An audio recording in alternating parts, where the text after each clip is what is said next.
Hey, everybody. Welcome into episode 286 of the Leaning Into Leadership podcast. This week on the show, I am sitting down with my friend Joshua Stamper. Now, if you're a regular listener to the podcast or you watch us regularly on YouTube, you know that every year, about this time, Joshua and I sit down and we do a special episode to kind of mark the kickoff or the beginning of that cycle that is the new school year.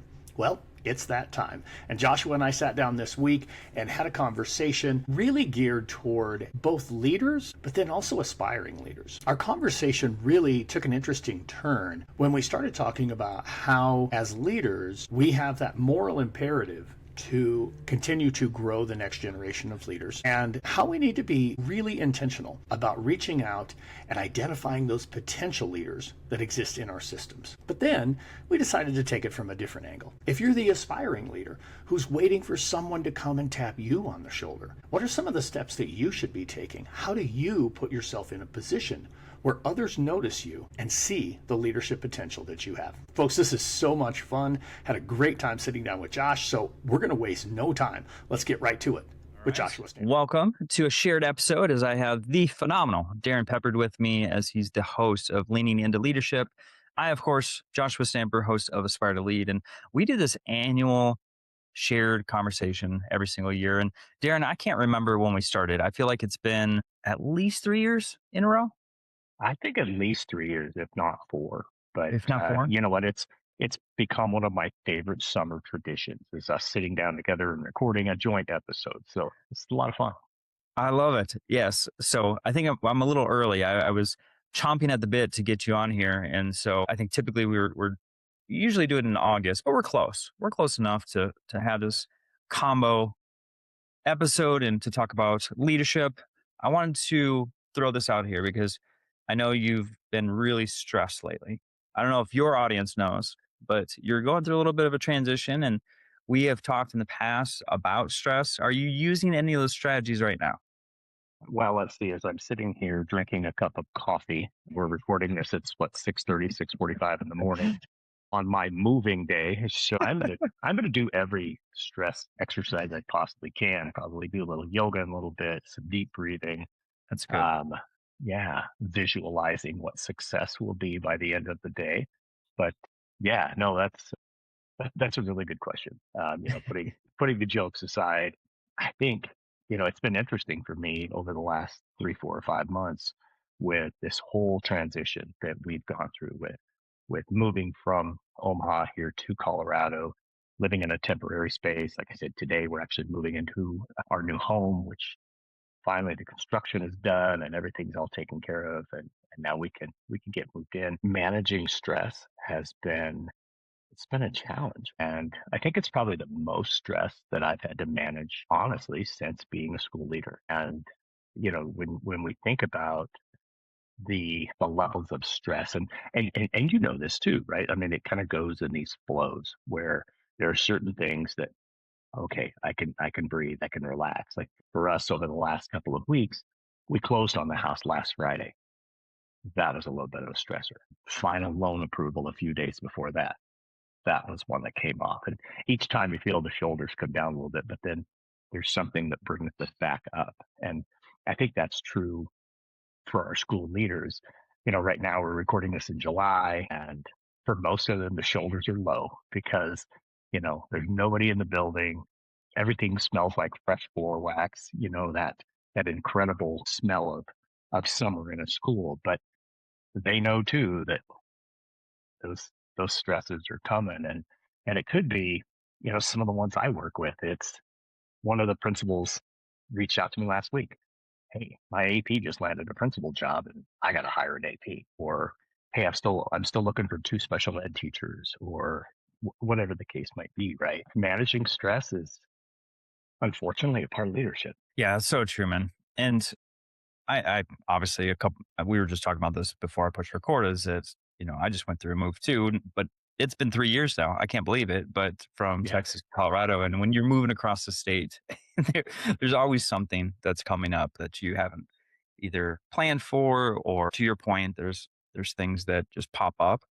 And this happens in the school building every single day, that you have your to-do list or you have an agenda, that you're going to get done. And then, of course, it goes sideways very, very quickly. And that stress level rises quickly.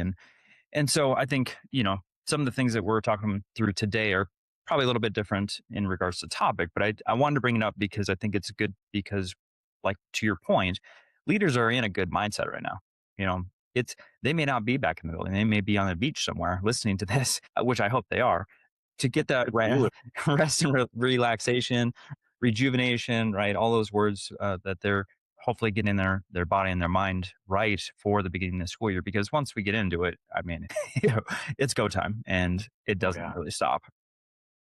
Yeah. I think that's really well said. And this time of year, so many they're finalizing their plans, or maybe they've already developed the plan and now they're starting into, what are some steps we need to take to ensure that our plan can be successful this year. And there's that old Mike Tyson quote: "Everybody's got a plan until they get punched in the face." And you're not going to get punched in the face in July.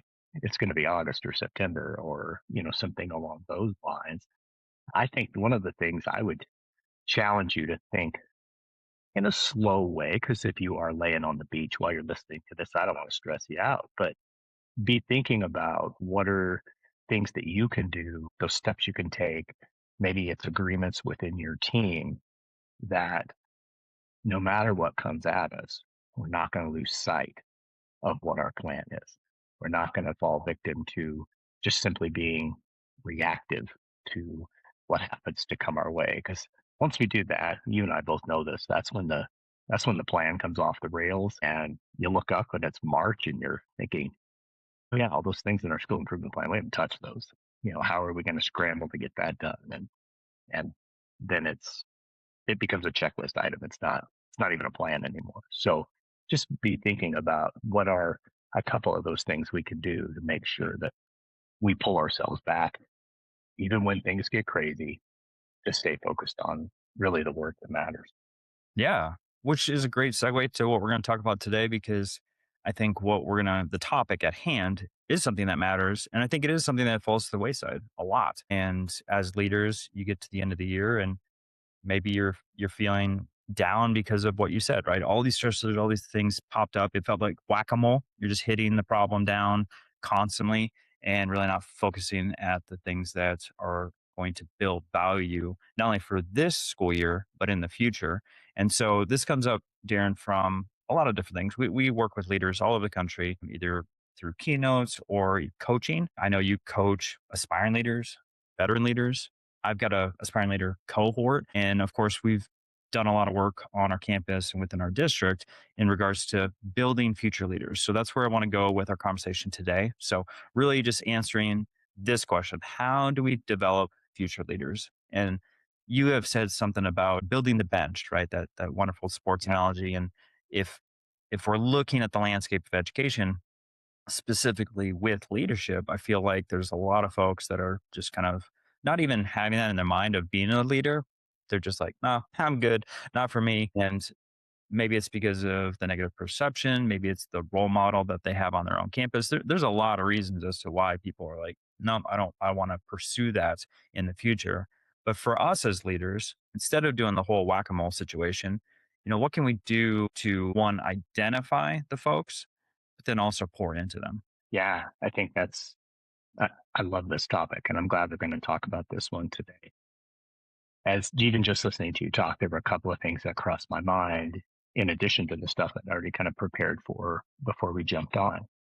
First and foremost, I think as leaders, we have a moral obligation to grow the next generation of leaders. That's just simply a part of leadership. And it's oftentimes the one, like you said, that gets overlooked the most, because we get into the fray and we're just so focused on everything else that we don't think about tapping into that potential that exists on our campus. And it's true on every single campus. And it takes me back to that moment in time for me. I was one of those people like you were talking about, that, like, I don't think I have any interest in going into leadership. What pulled me into being an educator was I wanted to be a head basketball coach. And I was kind of on my way in that direction, and finished my master's degree, and just wasn't really sure, In fact, I even looked at it, Josh, like it was two different options. I can go into coaching, I can go into leadership. Well, as a head coach, I was a leader, but didn't think about it. But I was really fortunate, and this is kind of the piece that I want to start with, and maybe have you chase it after I talk about it just a little bit. But it's that tap on the shoulder. Somebody for you, I guarantee it, tapped you on the shoulder and said, "Josh, you got to think about leadership."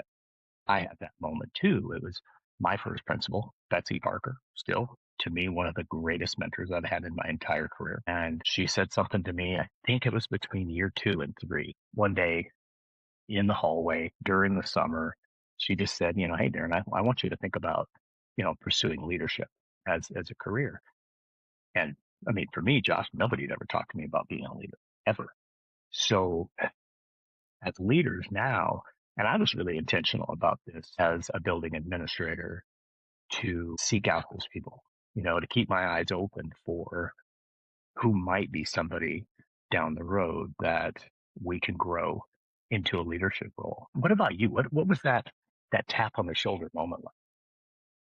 Yeah, I just put on the banner for those who are watching on YouTube, this point of identifying leadership potential early. And I was laughing because our journeys are very similar, Darren, and I don't know how we haven't talked about this more as far as our backgrounds. But yeah, it was after my third year of teaching, and I was viewed on the campus as just this young art teacher in the corner, right? And I had a mentor teacher just was like, essentially put your head down and do your job, and don't be seen or heard by admin. That was kind of the idea. And so I had a wonderful assistant principal, Chris Tobler. He was young, very inspirational as far as my leadership journey. And yeah, I just had started to become a coach, a football, basketball, and track coach. We were barely into the football season, but I guess I had done enough on the campus to show that I had some influence of some sort and that I had leadership potential. And so that identification was through Chris to come in. I was literally trying to get some coffee.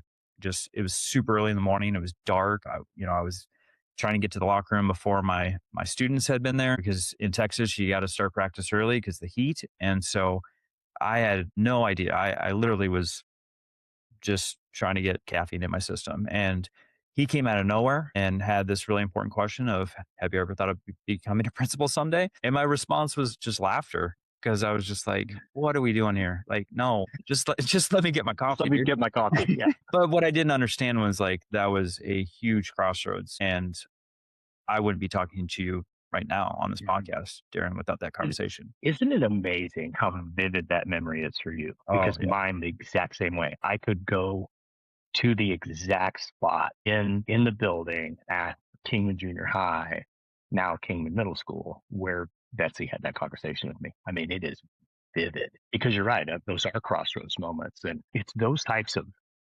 intentional actions. Just listening to your story, I know that I think you said his name was Chris. Chris came to work that morning thinking, I need to have this conversation with Josh. Betsy did not have that conversation with me in passing. That wasn't just on a whim. That was, she had that in her head. And so it's being intentional to look for that potential early on in people. And I had he's now a superintendent, and I work with his district. But this, at the time, high school principal's name is Dr. Dan Hornick. He's a superintendent in Orange County, Virginia. Dan was principal at Stafford, North Stafford High School in Stafford, Virginia. And he reached out to me. It was actually the summer that I started full time into what I do now. And he said, Darrin, I want you to come in and work with our leadership team, but not specifically for our team.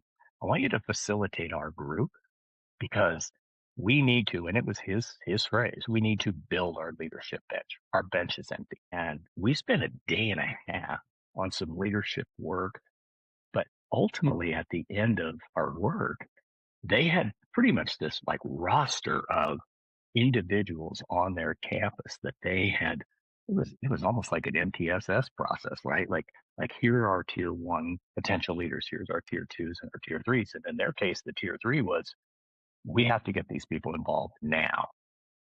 What's interesting is 3 or 4 of the people who were on that top tier 3 list, they're all building administrators now. One was actually a state assistant principal of the year this past year. So when you're intentional about the work, and in Dan's case, and it's just the type of leader he is, you put a real focused effort on identifying who those leaders are.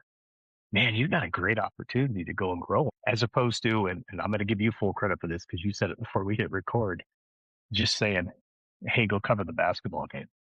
That's not growing leaders. Oh, it's so true.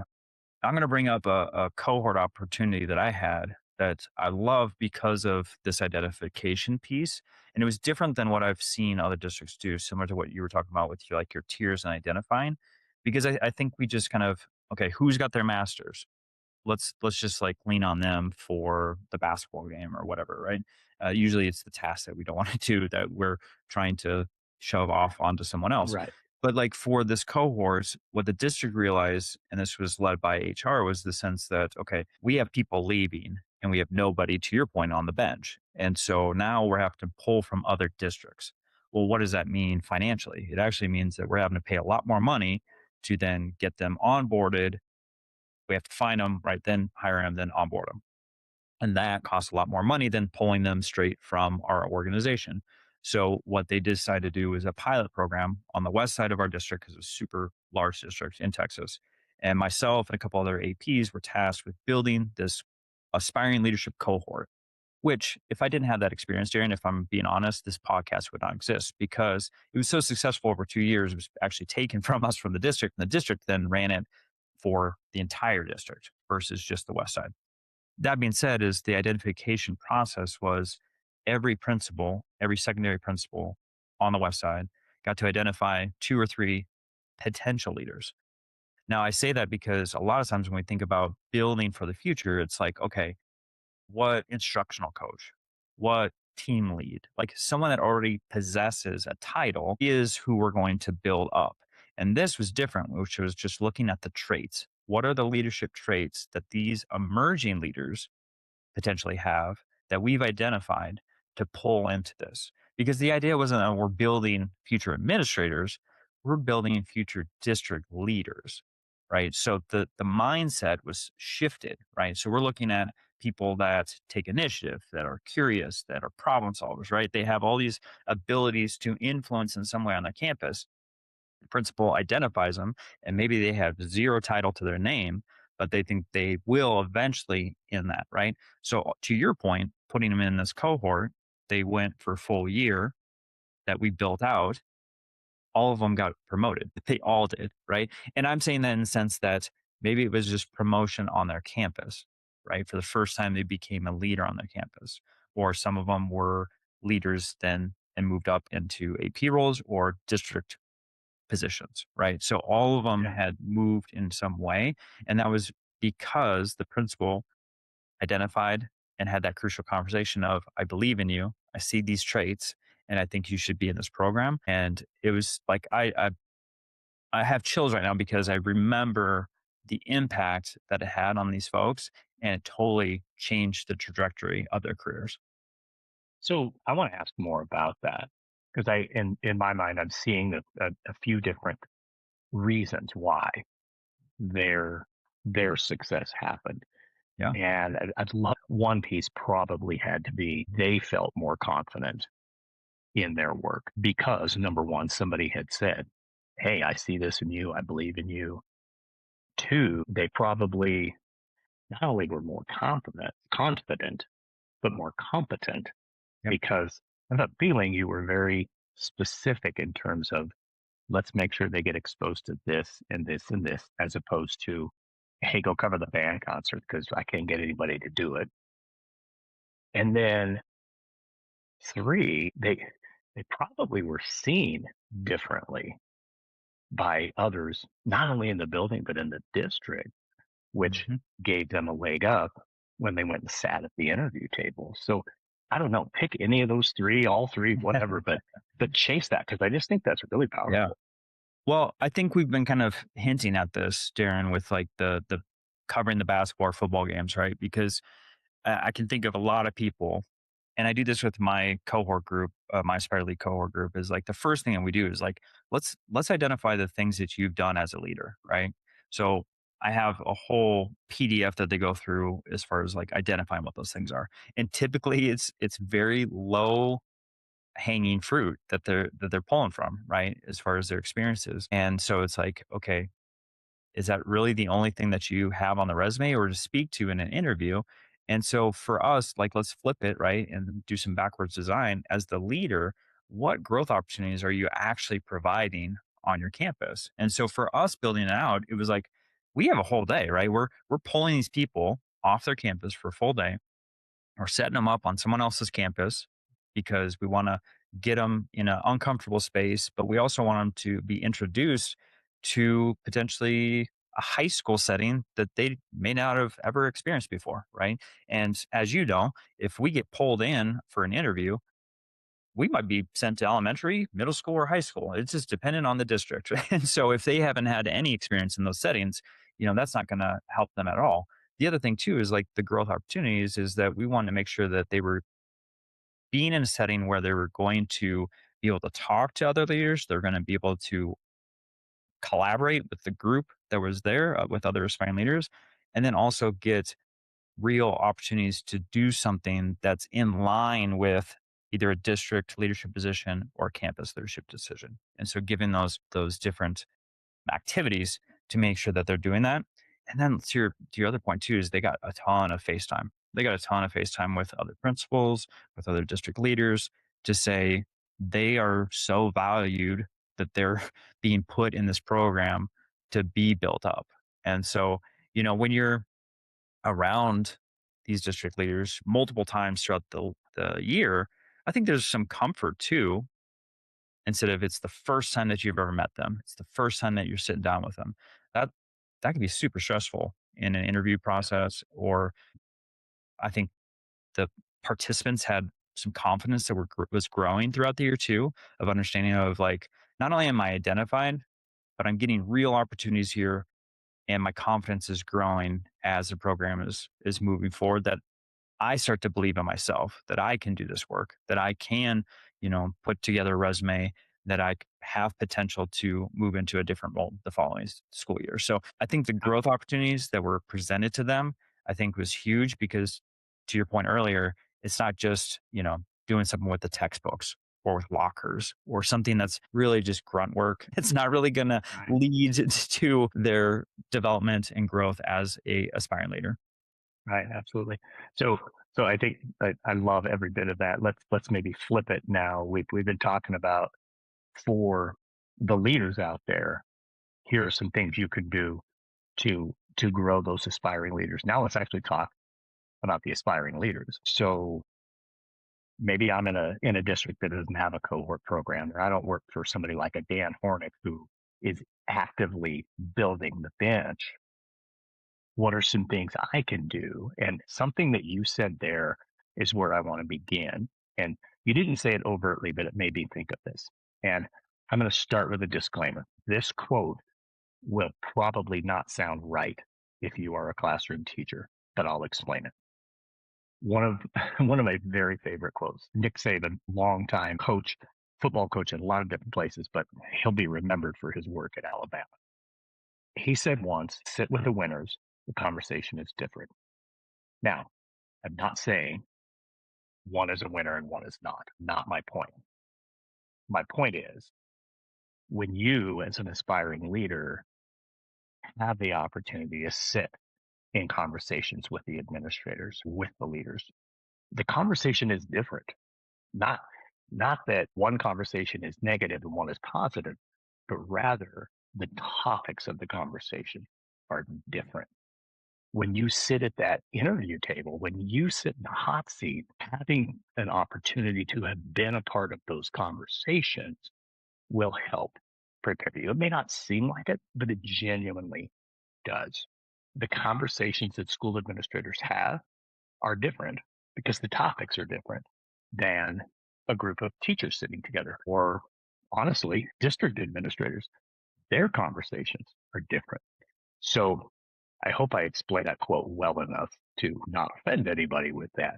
My point is if you are an aspiring leader, find a way to be a part of some of those conversations because you're going to learn things simply by listening or even asking questions in that conversation that will that will help you be a little bit more prepared when the time comes for you to sit in the chair. Yeah, I want to speak to that too. I think it's a great point, Darren, is that, and maybe you saw this, is that on my campus, as a building leader, I had aspiring leaders. They would come to me at the beginning of the school year and they'd be like, I'm so excited. I want to become a leader someday. And you'd have a conversation. You went well. They're jazzed. They're excited for the new school year. And then I never saw them again. Literally, I Right. maybe once a month I would see them in passing. But as far as, everything that we had laid out for the school year for opportunities, they were never present. And so I would just say, like, if you're an aspiring leader and you're listening to this, you need to be visible and you need to be available and you need to keep knocking on that door because that door is not going to open by itself. And so I think what you're saying is so true. I can think of 100 different meetings I was a part of that first year, right? After Chris talked to me, I was in a master's program the next month. I was going through and I was trying to get as many opportunities as possible. And I was in the front office every single day. Every opportunity I had, I was in the front office and I was just chomping at the bit of like, what can I do? What can I do? And to be honest, my principal at the time, Ann Aston, she gave me more opportunities than I deserved. She opened the door to a lot of meetings and a lot of opportunities that I had no business being into based on my title, based on my experience. But she had belief in me. And so she wanted to create like real opportunities. And so with that, yeah, I got to be a fly on the wall for so many amazing meetings, either with the admin team or crucial conversations with parents or with teachers. Like there was so many times that I was just in the back taking notes of what was going on and what are some things that I didn't want to forget in the future. So that way I was prepared the day that I did become a leader. Yeah, no, I think that's really, really important. And that brings to my mind the how you show up every day. If maybe you do work in an administrative situation or in a building, that the leaders are actively looking for and trying to grow the bench. How you show up every day, not only what you're saying, yes, get up there, ask for opportunities, follow through, be present. I would add to what you said, bring some potential solutions to the table when you know that there's a struggle or a challenge that the team is trying to work through. But I think back on my master's cohort, the group of people that I went through my master's program with, a lot of them like me were coaches or they were very clearly striving for opportunities, and there were a handful of them that never got the opportunity. I think a big part of it had to do with how they showed up in staff meetings, how they didn't put themselves in position to maybe take on some things. They were more being that thermometer pointing out what's wrong versus the thermostat bringing solutions to the table. So how you as an individual show up every day, I'm sure you've heard this before. I'm sure our listeners have heard this before, but every day is a job interview. And if you're showing up in a way that maybe you're that one who's, you know, stirring things up or causing some problems or just sitting in the back of the staff meeting, not paying attention, why I'm not very likely to want to bring you on into a leadership role. Or for that matter, if another building has you for an interview, they're going to call and ask me. I may be less inclined to say, oh, yeah, if that's how you show up every day, you can't just simply flip the switch. I worked with a guy who I was an AP at the time. He was one of our teachers, and he showed up to a professional development day once, put his feet on the desk, and opened his newspaper, and then was shocked that he didn't land an administrative role. Like, you have to think about how you show up. So true. So this is going to go into my next point because we've kind of touched on this too, is that I think once we identify the folks that have potential and we start to give them some opportunities, their journey is not going to be perfect, right? Their decision making is not going to be perfect. Even if they're professional, to your point, they're showing up, they're trying their very best. But I do think as leaders on campuses, or in the district. We need to make sure that we're mentoring them and then coaching them up too. Because I know for myself going through that, I thought I knew how to be a leader. I thought I knew how to be successful in the tasks that were provided to me. But I'm going to be honest, Darren, I messed up a lot through that process. And it was great to have a mentor. Shout out to Sandra Pegram, my AP at the time, and eventually my principal at a different campus. But she was amazing at letting me experience something. I wasn't perfect, obviously, but then bringing me in and having those conversations of what I could have done differently, having some reflection time. This is how I would have handled it, or this is what I've done in the past, right? And really just setting the table for me and allowing big chunks of time. If I'm being honest, some of these conversations were 30, 45, 60 minutes long of just her pouring into me. And it was so beneficial. Like the value of that was better than anything I did in the master's program. It was better than anything that I got as far as opportunities. It was so rich as far as the information. And I just hope everyone that's a leader that's listening that you have a mentorship opportunity where you can pour into the future and have those conversations. That is such an important point. And, I kind of went a little bit, on the dark path with, hey, don't do this and don't do that. But you're still going to make mistakes to your point. And I know I did it too. And here's the other thing too, Josh. It doesn't automatically get fixed, or you don't get a, hit the restart button when you do land that first role. You're still going to make mistakes, and you still need to have those people who can be your mentors. And I mentioned, Betsy is as that big mentor for me, the one who tapped me on the shoulder when I moved into my AP role. Michael Piccolo, our assistant superintendent for HR, what an incredible mentor. Shout out to Mike. I made mistakes, man. I really did. But having those deep conversations like you're talking about, those 45-minute, hour-long conversations where it's not, I'm going to spank you on the hand, but rather, let's talk through this. What were you thinking right here? And, if you had the opportunity to do it again, what might you do a little differently? As opposed to just simply saying, well, here's what you should have done. So I think for our leaders now, maybe back on that side, that you are trying to grow the bench and you're trying to grow those up leaders, those people who you're seeing that potential, they'll make mistakes in their classroom. They'll make mistakes as a coach or as a sponsor or, what have you.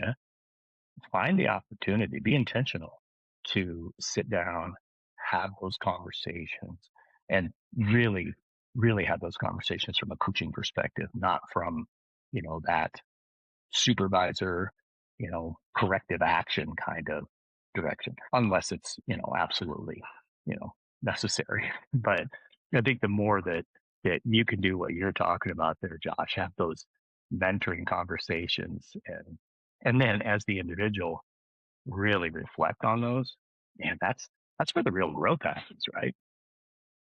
For sure. I was thinking, Darren, too, it was growth for both of us, because sometimes we get in our leadership role and we just kind of go through the day without really reflecting on stuff. But like, I'm thinking there was very specific mentors that I was trying to grow that to your point, right? They're on top of my list on my campus. Like this person needs to go. They're ready. But I would pull them from their classroom, right? Give them a sub, and then I just have them shadow me for the day, right? So, if my radio is going off and there's a student discipline issue that's happening in a classroom, it's like, okay, both of us, let's go. And then we're working through that. And after we're done with the student, then that's the coaching opportunity, right? What did you do well? What could have been done Right. differently?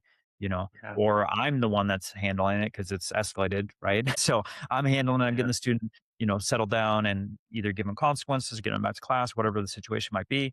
And then it's like, okay, let's break that down, right? What did you notice? What did you observe? What are some things that were good? What would you have done differently, right? We're working through all that. Maybe it's going in the classroom, doing an observation and they're taking notes, I'm taking notes, and then it's us sitting down at the table and I'm working through that as far as, here's the rubric. How would you score that? And walking through that process. It could be a tough conversation with parents and either they're leading it or I'm leading it, right? So we're giving them opportunities to either observe or be the main person. But I think the reflection piece, that coaching, right? I think that a lot of times we just assume that, okay, when I get in that position, it's going to be awesome. I'm going to do great.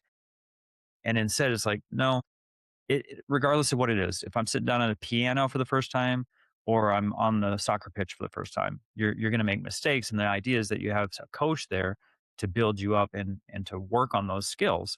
And so the same thing is with education. And so I'm just hoping that everyone that's in a leadership position has the opportunity to not only mentor and have those conversations, but actually be the coach on the sideline and, you know, provide the skills that they need.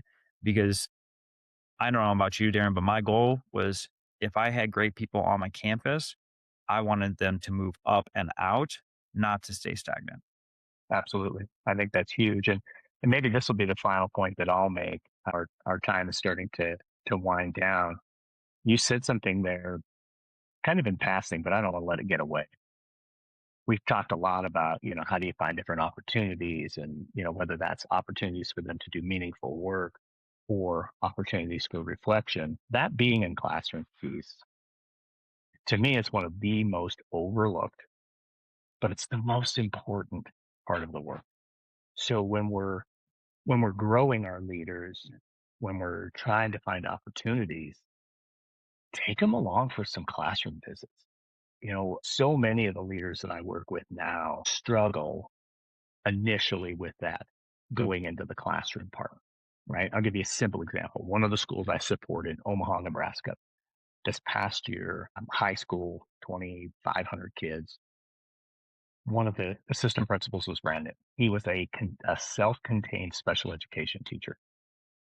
We're in an AP Spanish classroom.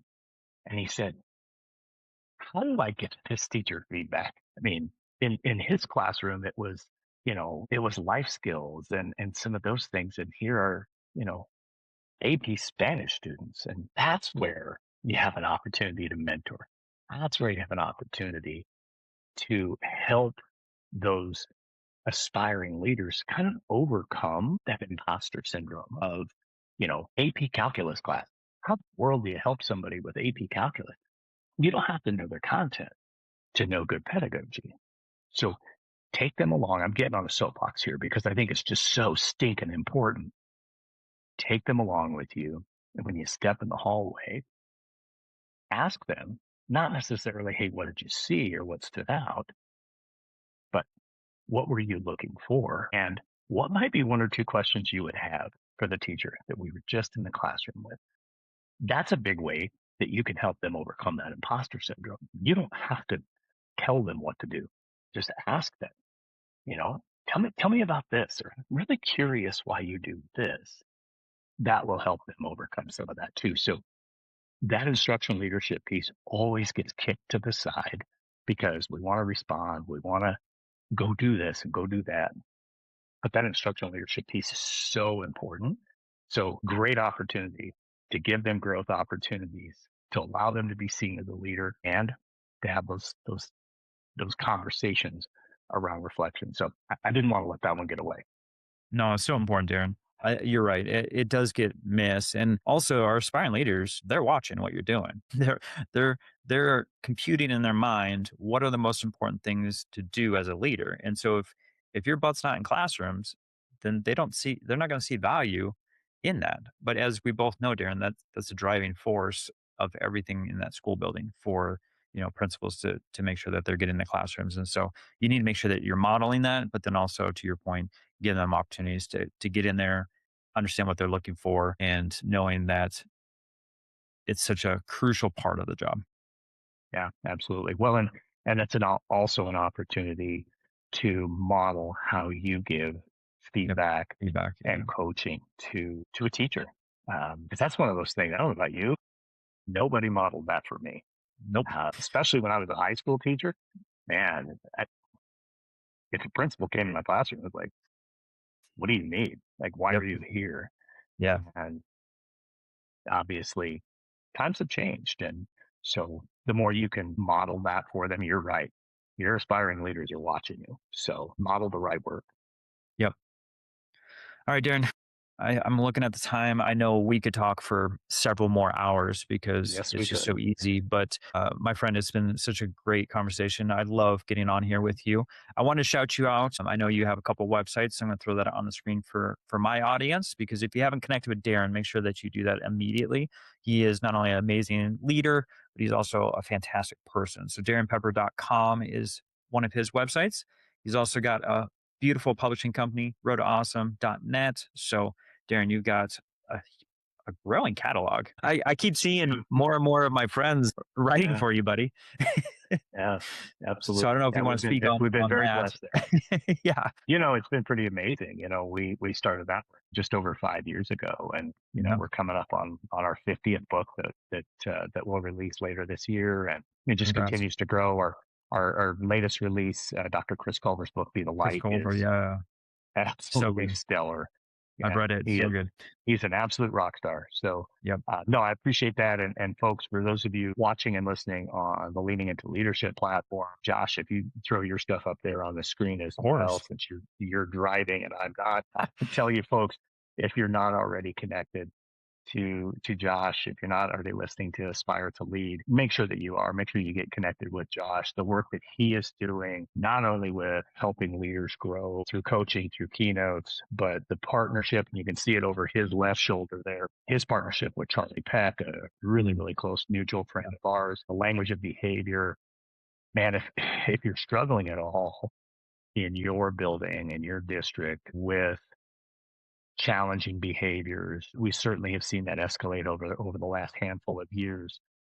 The approach that Josh and Charlie have taken, where behavior is communication, not just something to dole out consequences, it's so powerful. Folks, I teach a classroom management course at Forte State University, and I use Josh and Charlie's book. It is that good.